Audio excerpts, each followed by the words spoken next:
Welcome back, everybody, to another edition of MLB DFS Quick Hits, your Wednesday, June 20th edition.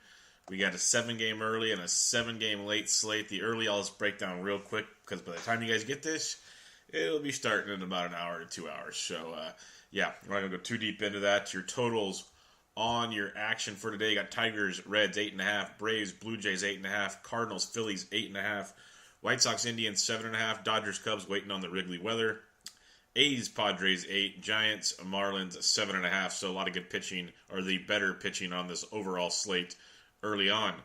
When you get to the evening, it's Baltimore and the Nationals at 9, Brewers, Pirates, 8.5, Mariners, Yankees, 9, Red Sox, Twins, 9, Rays, Astros, 8, Rangers, Royals, 9.5, Mets, Rockies, 11.5, so a little more offense later on. Pitching's not so great. Quick look at your weather on this early slate. Detroit, Cincinnati, blowing out to left field at 11 miles an hour. Rain comes in later in the game. And then White Sox, Cleveland, slight chances of rain, so keep an eye on those.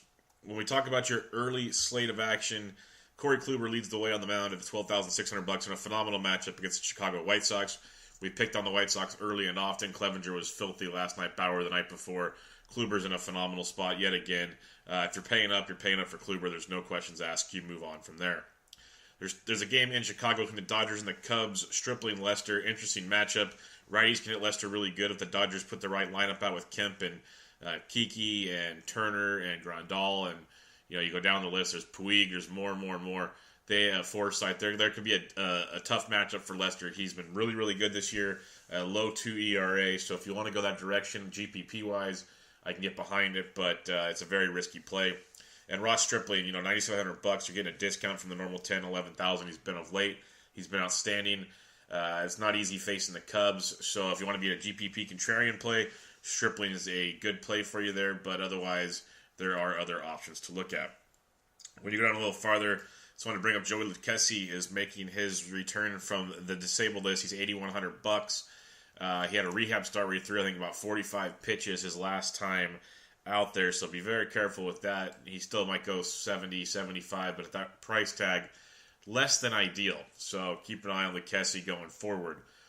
You go down the list, you go below 7K, and we got a handful of guys that I can get behind if you want to stack up some bats or pair with Kluber and move on. But you got Frankie Montas, $6,700 at the San Diego Padres. This is a guy I really like in this matchup. On the road, he's averaging over 20 points per game. He got beat up against Houston his last time out with a filthy in 2 starts against Kansas City and 1 start against Arizona. Been very, very good. Obviously, facing the Pirates team, strikes out almost 26% of the time. Lots to like about Frankie Montas. We talk about the Padres all the time. Blackburn actually pitched really well yesterday. Only went, I think, 5 innings, but pitched really well for his price tag. Montas at 67, better pitcher than Blackburn, is in a great spot for you there. You got Jose Urena at 6,500 against the San Francisco Giants. We had a Urena the last time out against Baltimore. We did he got 27 DraftKings points. He's a hit-or-miss guy like we always talk about, which makes him interesting for GPPs. Big time. He tries to work the ground ball as best he can, but it doesn't always happen that way. We know the Giants' offense can struggle day game after night game. You maybe get a Posey day off or a few other things. There are options to target against Urena, but if he's on, he can be very sneaky. Giants strike out 25% of the time. So keep an eye on Urena at 65. And the last guy I'll mention, we talked about Sal Romano yesterday, and he got it done against the Tigers. And ideally, you don't want to use arms in Cincinnati if you don't have to against okay offenses. Well, Detroit, they teeter on the edge of being an okay offense. They have a team total of 4. Lefties 388, righties 309. Then they have a sub 299 WOBA and a 144 ISO against right-handed pitching. So Detroit does make it interesting to use a guy like Molly. Molly's better than Romano. He's 6,300, so he's in play in a GPP. But my favorite's Montas. I think he'll be the favorite for many people. But that's where I'll be looking on this early slate of action. Kluber. And then matching them up with like a Montas, Urena, and Molly. If you want to be differentiate, you can go Lester or Stripling, something along those lines, and really get you what you need. When you look at bats, I'm just going to go real quickly here. Obviously I like the Indians and their matchup with Ronaldo Lopez, lefties 344, righties 359. So you got your usual suspects of Brantley and Kipnis and Ramirez up top. Edwin's not even a bad move. He does hit with a lot of power versus righties, and Lopez can give that up at times. If you want to be contrarian, you look at the likes of Chisenhall and Siege at the bottom of that order with the Indians, but they're going to be a popular play today, and they rightfully should be. When you look a little farther down on the slate, you look at the likes of, say, the Reds versus Michael Fulmer, lefties 354, righties 332, in that ballpark, wind blowing out, great place to hit. A guy like Joey Votto's $4,600. Hit the grand slam yesterday thanks to Castellanos, but he's definitely in play, and you can mix and match him. I don't mind Duvall again. He came through for us yesterday. You got Suarez and Jeanette. Maybe Barnhart gets the day game after night game, still starts. But keep an eye on that lineup. Schebler in the outfield with some Winker. Definitely some Reds you can attack in that one. The Phillies versus Waka, 30. You got lefties at 342, righties 379. A lot of power to righties against Michael Waka. So keep an eye on some of those guys. I'm a big Odubel guy. He went deep again yesterday. I'm going to keep riding that wave. Carlos Santana went deep for us. The Phillies stack worked great with Cesar Hernandez. They're all in play yet again. Don't sleep on Reese in this one. He could be a nice one. And then you'll have value in that one, too, with guys like Althera and company. So the Phillies can be another nice place to pivot to against Waka tonight or today. And then other than that, you got your likes of, if you want to be weird with Atlanta against J.A. Happ, his last couple of starts, he struggled a little bit. Freeman can hit anybody, but Albies versus the lefty. You got the Flowers-Suzuki combo behind the dish. Culberson went deep and he was cheap yesterday. Some of those options in the Braves lineup can definitely come through for you there. Other than that, that's about all I think I'm really looking to target. Detroit versus Male, obviously, you can look at with Castellanos, Candelario, and those kind of guys. And then Miami and San Francisco. Miami versus Derek Holland. I definitely like a Real Muto. Brinson's cheap. Maben's cheap. Castro's cheap. You get a lot of cheapies in this game to help you out. Brian Anderson's been swinging a good stick. So you get some options versus a guy like Derek Holland. And then if you want to go against Urania, I really like some Alan Hansen. Panda's cheap, but Brandon Belt's another great option in that one. Some left-handed sticks there. And then McCutcheon's hitting everything, so you can't sleep on that at all. But that's your quick run-through of your 7-game slate. Now let's get popping on this 7-game evening slate, which is not nearly as nice as that early slate when it comes to pitching. It's very, very rough. We already read you the totals in those games. The weather you're looking at, Seattle and the Yankees, there's about a 25% chance of rain in that one. Milwaukee, Pittsburgh looks like a good chance of rain in that one. And then Baltimore and Washington, a 30% chance of rain. So not good, Bob, as they would say in the movies. It's just not a good look when it comes to weather. When you already got a 7-game slate, you got Coors on the slate, and now you're already dinging us with chances of rain in slates. This could be really, really ugly. When it comes to pitching on the slate, you start off your list with the top of the list. Charlie Morton's 12-2 at home against the Tampa Bay Rays, a Tampa Bay team we know that likes to strike out often at a clip of over 22% of the time. Morton, a 28% strikeout rate with a 52% ground ball rate. Things that look very, very nice. He bounced back nicely his last time out with a 24.7 point performance after a couple hiccups earlier this season, but he makes for a really nice spot against Tampa on a slate where pitching is not great. Gio Gonzalez at 10-2. Interesting play here versus Baltimore. He faced him earlier this year. 7 2/3, 6 hits, no earned, 3 Ks, 22.5 DraftKings points. Gio's the guy people love to clown on. He's not usually an overachiever. His last 2 starts at Toronto and against the Giants have been really bad. In his last 3 starts, he's given up 3 or more, but he's gotten strikeouts in that 3 earned run start. But prior to his last 2 starts, he was basically a 22-point guy for 6 of his 7 starts. He's very, very good. He's facing a Baltimore team that strikes out 22.2% of the time versus left-handed pitching. Gio's got his 23% K rate. Baltimore's got a total of 3.7 on this slate. It is the lowest on this slate. Lefties 227, righties 332 versus Gio. And yes, there are a lot of righties in that Baltimore lineup, but below average 293 WOBA versus lefties and a 134 ISO. The Baltimore offense just is very tilting. Very, very tilting. So there are some scary spots in that lineup, but Gio will go super low owned on this slate. If you want to be different, he's a way to go. And then David Price, 9,700 at the Minnesota Twins. It's kind of a catch-22 having no Miguel Sano because you lose all those strikeouts, but he does have some power versus lefties. You got David Price, 3 straight starts of 21 or more DraftKings points. 5 of his last 6 at 21 or more. 6 of his last 7 of 19 or more. He's been very, very consistent, very, very good. Strikeouts have been there for Price, striking out about 24%, and Minnesota strikes out about 24% of the time versus left-handed pitching. When you look at the Twins, their team total is 4.2, lefties 288, righties 328. It's weird with the Twins team, though, that you think can hit lefties good, at least in the past. They have a 303 WOBA that's just about average, barely average, because 300 is average. And then a 131 ISO, well below average. Very, very poor power production versus left-handed pitching when it comes to the Minnesota Twins. So a guy like David Price at $9,700 could be a nice way to still get a very solid pitcher on the mound without paying the 12-2 for Morton and still get some bats later in the start. People are going to look at Joey Lasagna against the Seattle Mariners at $8,300. The kid was very, very good his first time out. No hype in that. Domingo Germán was outstanding his last time out. Lasagna got 23 points in 91 pitches and 5 innings pitched. He walked 4 and struck out 6. Walks are going to be an issue with him at times. He could be a good play. $8,300 is not ideally what I'd like to spend for him on this slate. You can look at him. I'm not going to say he's out of play. He's definitely usable on this slate. We saw Domingo Germán strike out the world, but I'm not running to play Lasagna by any means. I wish he was in the 7K range, but at 83, it makes you think and, pick your poison. Chad Kuhl, $7,200 at home against the Milwaukee Brewers. We know Kuhl can get smoked by lefties. They have the Brew Crew has Eric Thames, Travis Shaw, Johnny VR, Christian Yelich. They have a lot of good lefties. They've been quiet in this series this year, and Kuhl has faced Milwaukee once, 7 innings, 1 hit, no earned, 8 Ks for 17 points. He's a hit or miss guy, so it's a GPP type play, or you want to just take hopefully a 15-plus point game and load up on bats, and that's where you look at a guy like Kuhl. Milwaukee does strike out 25% of the time versus lefties. They have a team total of 4.3, 320 WOBA, and a 164 ISO. So good pitcher's ballpark, which does help Kuhl in this matchup. You go down to a guy, you go below 7K now to a guy like Brent Suter, $6,500. I keep mentioning him week in and week out.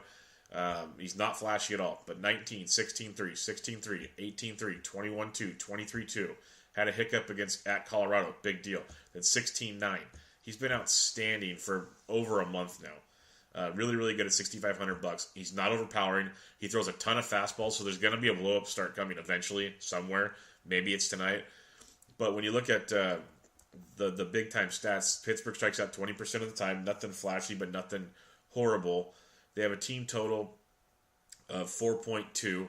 Lefties 325. Righties 334 versus Brent Suter. And a little above average WOBA and ISO against the lefty. So there's stuff to like about Pittsburgh, but there's stuff to like about Suter also. At that price tag on the slate, we're going to want to get Coors and other aspects into this game. $6,500 is definitely in play for you. So that wraps up your pitching that I'll be looking at. And if something else opens up, join us in the Slack chat. I'll do some more morning breakdown in the Slack chat once lineups come out as well. So come join us there. Just ask for an invite. Hit up the Sports DJs DMs or hit me up on Twitter at BDintric and we'll take care of you there. But recapping your pitching, Charlie Morton up top. You got Gio at 10-2 and then David Price at 97. You can go Lasagna if you want to. I'm not running to do it. And then you look at guys like Chad Kuhl and Brent Suter down below. So it's going to be interesting. I think I'm going to do like a Price and Suter lineup and kind of walk away from there.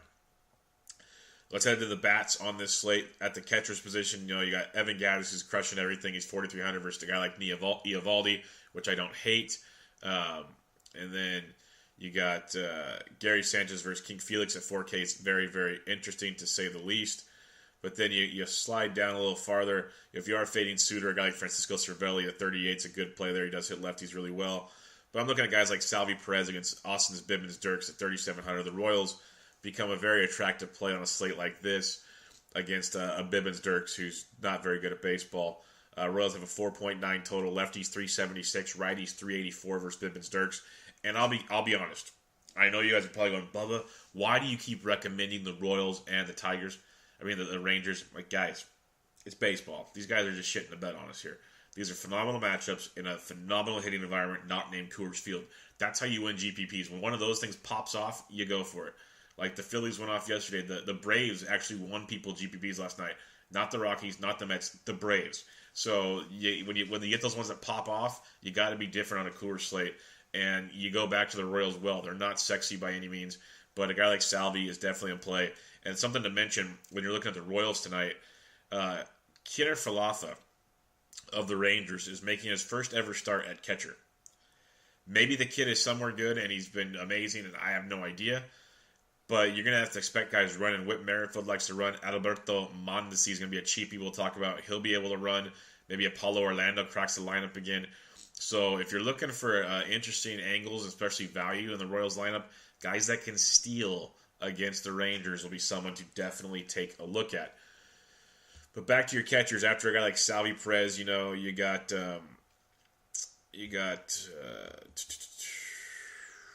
Eric Kratz at 3,400. If he's in the lineup, he gets home runs all the time for the Brewers, it seems like. That's what it feels like. But Tom Murphy against Lugo and Coors at 37 is interesting. Brian McCann against Eovaldi at 32. You can definitely look at that one. Little power aspect to that. Maybe a Mitch Garver at 28 if you want to be contrarian versus Price. You could look there. A Manny Pena at 27 is in play as well. And other than that, you'll see a couple guys pop up, but nothing. Maybe a Wins for Baltimore. He's $2,400. He usually plays against lefties. So if you're not using Gio and you want a punt catcher, Wins at 24 is a guy you can definitely take a look at. When you go to the first base position, you got Eric Thames versus Cool at 5K is not bad at all. But you got Desmond and Coors, you got Flores and Coors. Those are both options. But a guy like Gurriel at 41 versus Eovaldi is something you can definitely take a look at. When you're looking at the Houston Astros lineup, they have a 5.25 total. Lefties 379, righties 238 versus Eovaldi. So Gurriel, given he's a righty, he hits them very, very well. And you're not usually playing Gurriel for homers. You're playing for him to drive in runs. He's in the middle of that powerhouse lineup. So 4,100 for Gurriel is worth a look. A guy like Greg Bird against King Felix is also in play for you there. You got a Yankees team with a team total of 515. Lefties 394, righties 340. So Greg Bird, if he's in a favorable spot in that order, and even if he's not, it'll make you different if you're stacking the other spot in the order. But Bird at 41 can be very interesting. He's not lighting the world on fire, 4-4, 3-9, 5-19. But he can run into one, so you don't run to play him, but he could be a difference maker at 4,100. You slide down to a guy like Joey Gallo. We talk about Jake Junis. He's a fly ball guy, and when the fly balls are going bad, he gives up multiple homers when he pitches. Multiple. So you look at a Texas Rangers team with a 4.6 total, lefties 306, righties 354. But a guy like Gallo, like I say it every time, boomer bust power at 3,900. You slide on down, maybe a Marwin Gonzalez at 37. Man, he's climbed up the price tags, but he's in play at 37. A Josh Bell switch hitting at 35 versus Suter is worth a look if you need to go there. But Trey Mancini at 32 versus Gio as a punt play is in play for you as well. And then you got Hunter Dozier at 3K for the Royals. If he's hitting fifth in that order again, it's another cheap piece of the puzzle you can definitely go to get, because when it comes to the Mets and the Rockies, for playing Coors, they really don't have a great first baseman. You like Desmond when he's facing a lefty, not so much a righty, and you can play Desmond in the outfield if you have to. So you can play a cheapie like Dozier, a cheapie like Wynn behind the plate, play at Price and Suter pitching staff, and you'll have tons of money to put in the rest of your lineup if you want to. I'm not saying that's the way to go, but that's a way to get you all the Coors you want if you want it. Second base, you got Altuve in play as usual. LeMahieu's not bad at 47, but I'd rather go to a guy like Asdrubal Cabrera at 44. I like him outside of Coors. He's playing really well right now in Coors, so you take advantage of that. A guy like Josh Harrison at 4K versus Suter. You got Whit Merrifield at 39 I mentioned. Could be a nice play for you there. Steal some bags maybe. If you're fading Price, Brian Dozier's 3,600. We know his career power versus lefties is something to look at. Jonathan Scope's been horrible, but in his career as well, tons of power versus left-handed pitching, so he's 3,300. Something to look at there. And then Adalberto Mondesi, I mentioned him earlier, second base shortstop. All this guy does is steal, steal, steal. He's got to get on base first, obviously, but he's a stealing machine. He's $3,200 for the Royals. Second base shortstop, should run a ton on Kiner Falefa. So keep that in mind. If Neil Walker gets to start for the Yankees, first base, second base, only 3,200. That's a nice cheap piece against King Felix. And then Hernan Perez at 3,200 versus Cool is another nice cheapie you can take a look at there in their matchup. Over to third base, you got Arenado at 57. He's great. We loved him yesterday for obvious reasons, and he paid off big time for us. So did Trevor Story. But you got Bregman at 5K is not bad. If you are fading David Price, Eduardo Escobar is a solid play at 4,700. Anthony Rendon at 41, I absolutely love. Lefties, righties, doesn't matter. He came through for us yesterday. Told you I loved him at 39. He got us 16 points. That's his third straight double-digit output. Very much liking Anthony Rendon tonight against Cashner. Then you got Moustakas against Bibbins Dirks. Another phenomenal look for you there. Don't hate that at all. So third base, you can definitely pay down if you need to. You got a guy like Rafael Devers at 39 starting to slowly heat up. He's gone double digits in 4 of his last 5, 6 of his last 7 games. He's got 6 or more in 8 of his last 9. So he's playing really, really good, heating up finally, like we said he would. He's 3,900 versus a guy like Lance Lynn. He could be a nice lower-owned third base option for you there. So the thing is, with pitching so bad this tonight, there are definite options outside of Coors Field that you can't attack. As we scroll down a little farther, Miguel Andujar went deep yesterday. He's a GPP type look at 39. Kyle Seager versus Lasagna at 37. I don't hate as a contrarian option. Adrian Beltre at 36 can always run into one. So a lot of options here at the third base position. Danny Valencia, a guy that will be in the lineup versus lefties at 3,300. Another guy you can look at for Baltimore. I don't really look to target Gio, but you never know. Maybe they pop off against Gio and you make all the monies. But something to think about there. Shortstop, you got Trevor Story at 55. I like him still, even though it's not a lefty, but he's still a decent play. Gene Segura at 51's in play versus Lasagna. I think the Seattle plays / stack could be interesting because everyone's in love with Lasagna, and he could be really, really good. And maybe he shuts him down, but no one's going to own Seattle at all, especially those price tags. You got Machado versus Gio at 48. It's very, very nice. Didi at 48 versus Hernandez is very, very nice. Trey Turner against Trashner at 47. All options. Mentioned Escobar already. All in play for you.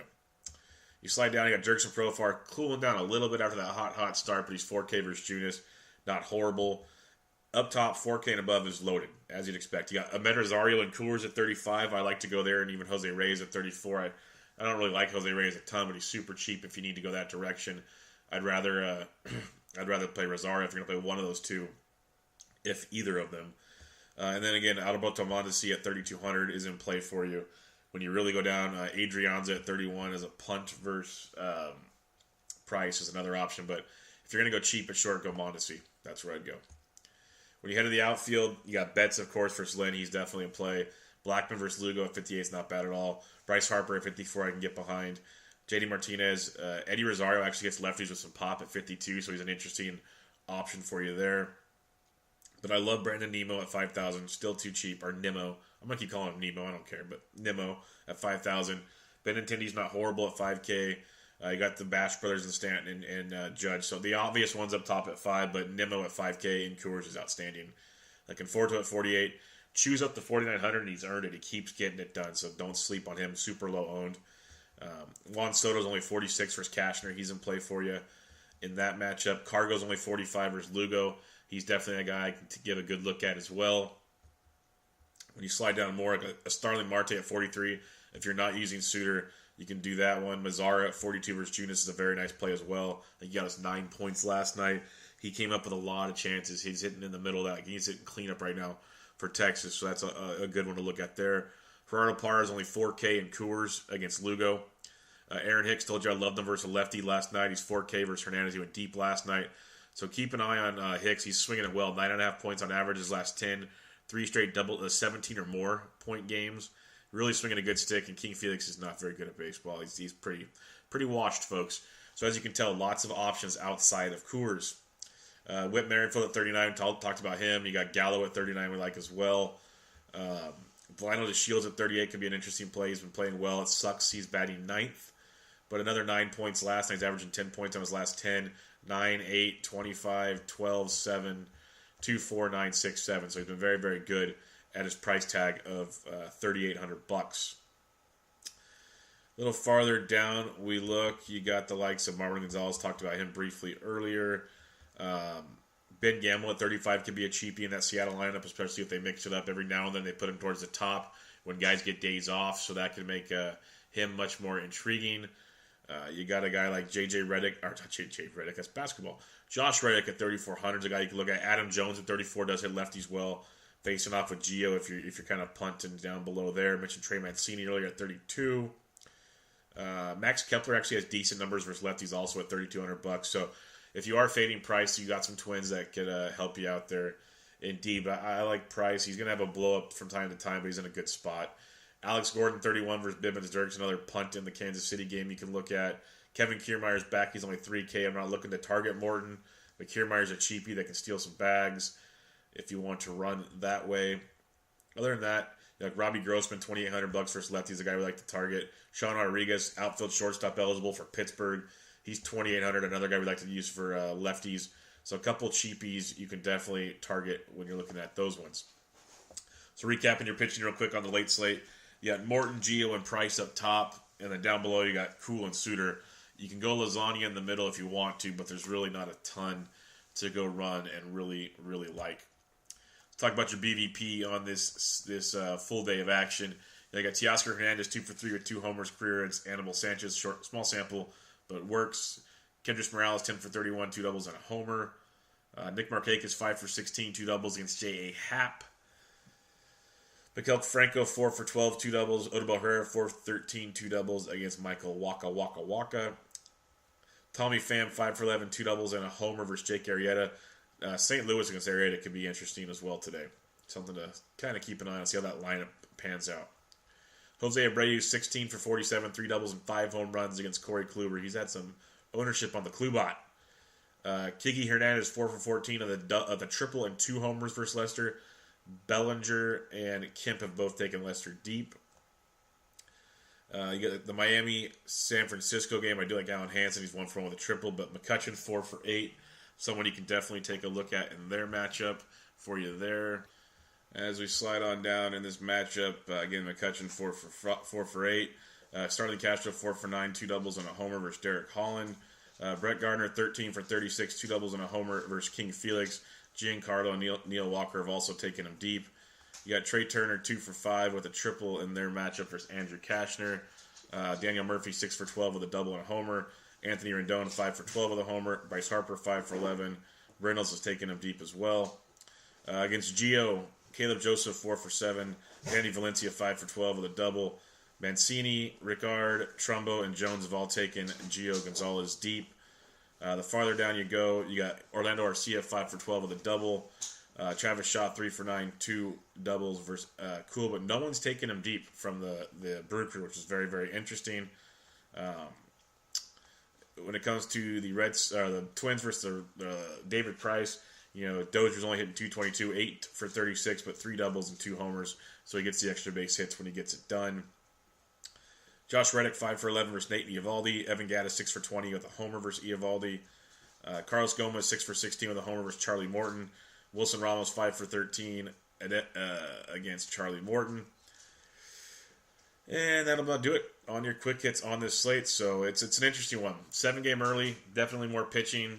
Got your bats to pick from. But on the late slate, tons of hitting options. Pitching, not so great. And you got Coors Field in play, so a lot to look at there. Check us out online at thesportsdgens.com, at thesportsdgens. You got the Travelers Champion teeing off tomorrow. Always Pressing DFS podcast with myself and Jesse available. Jesse's got his PGA picks out. We'll have the OAD picks for you and much, much more today. So go check all that out on the site. You got some great work by Andrew McClintock with his top players to keep an eye on under low ownership. Brian Cray's coming out with his first article today as well. We have much, much more coming up at These Sports DJs. The World Cup's off and popping, and Francisco's got you covered. So go give us a look. I'm on Twitter at BDintric. If you need an invite to the Slack, feel free to ask. Tons of good stuff going on in there. But until then, good luck on your 7-game early, 7-game late slate today. This was MLB DFS Quick Hits, your Wednesday, June 20th edition. I'm out.